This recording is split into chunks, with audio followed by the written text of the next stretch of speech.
Assalamualaikum, saya Seri Zaharnia, wartawan TV PSS Aura Channel. Pada hari ini, SK Wakaf Baru telah mengadakan majlis pelancaran Ia Ramadan di Dewan Al-Kausar. Majlis ini dianjurkan oleh Panitia Pendidikan Islam dan Bahasa Arab.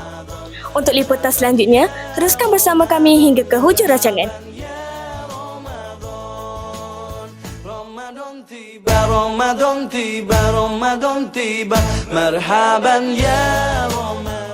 Program Ihya Ramadan ini adalah di bawah anjuran Panitia Agama Islam dan Bahasa Arab SK Wakaf Baru. Ramadan tiba, semua bahagia, tua dan muda bersuka cita. Bulan ampunan, bulan yang berkah, bulan terbebas api neraka. Andaikan saja Ramadan semua, bulan yang tiba, bulan yang ada, karena besarnya setiap hari. Saya menghadiri pengolahan puasa bagi negara di seluruh Malaysia dan ditetapkan pada ayat 1 Ramadan 1440 bersamaan 2 Mac 2020 di Rumah Masjid.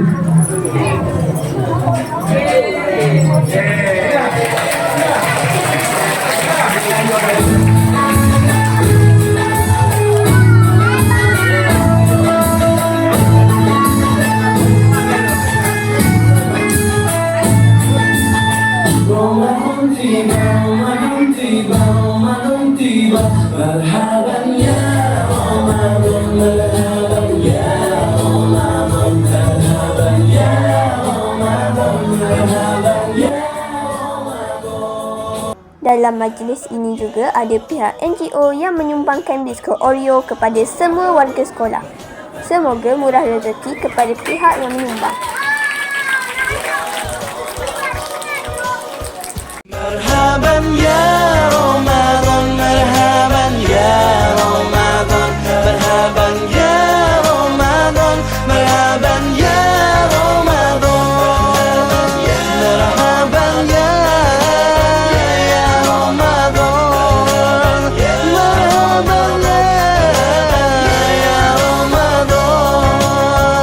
marhaban ya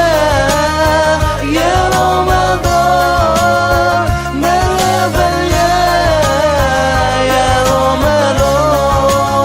marhaban ya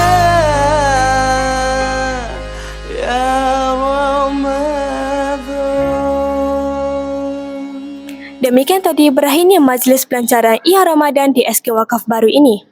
Alhamdulillah, majlis ini berjalan dengan lancar seperti yang dirancangkan. Semoga kita semua mendapat manfaat hasil daripada majlis ini. Sekian, terima kasih. يا من صليت بكل الأنبياء يا من في قلبك رحمة للناس